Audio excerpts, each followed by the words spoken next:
Bonjour tout le monde, bienvenue pour une nouvelle vidéo. Le cours d'aujourd'hui portera sur le syndrome de Vague.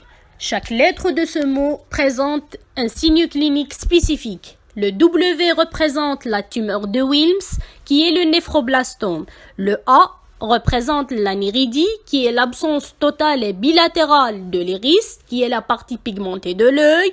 Le G, c'est les malformations génito-urinaires. Le R présente le retard mental. Ce syndrome de Vague est un syndrome génétique causé par la perte ou l'inactivation d'un gène suppresseur de tumeur. Donc, on aura une activation anarchique du processus de la croissance cellulaire, cela traduisant la genèse tumorale.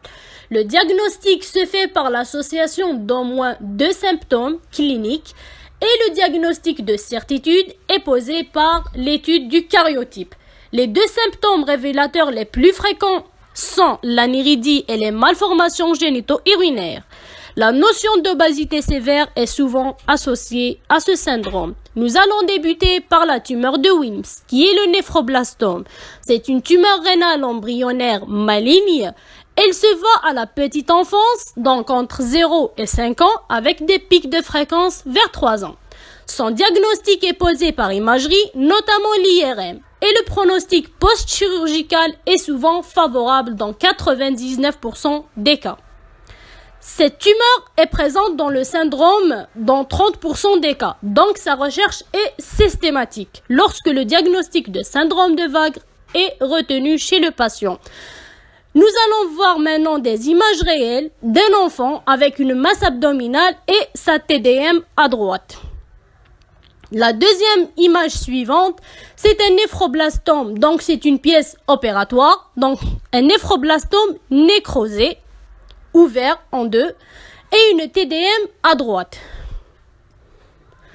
La deuxième partie portera sur l'anéridie, qui est l'absence totale ou quasi totale et bilatérale de l'iris, qui est la partie pigmentée de l'œil. Elle est due à une mutation du gène PAX, PAX6, porté sur le chromosome 11. Plus précisément, c'est le bras long du chromosome numéro 11. Ne présente pas malheureusement de traitement curatif pour le moment. Nous allons suivre avec une image qui va montrer des anéridie, plusieurs anéridie. On a l'anéridie totale à gauche et une anéridie partielle à droite.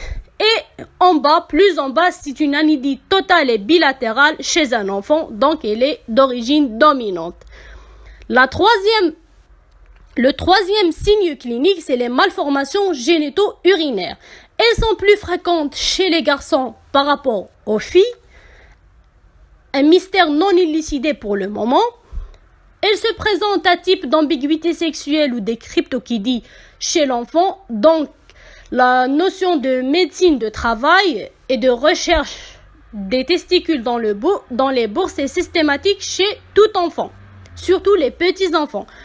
Ce sont parmi les signes les plus révélateurs de ce syndrome, surtout s'ils sont associés à une anéridie. Le dernier, c'est le retard mental, c'est la difficulté d'apprentissage et de compréhension. Le diagnostic est souvent précoce car il présente une source d'inquiétude des parents. Merci, n'oubliez pas de vous abonner et à une prochaine vidéo. Salut!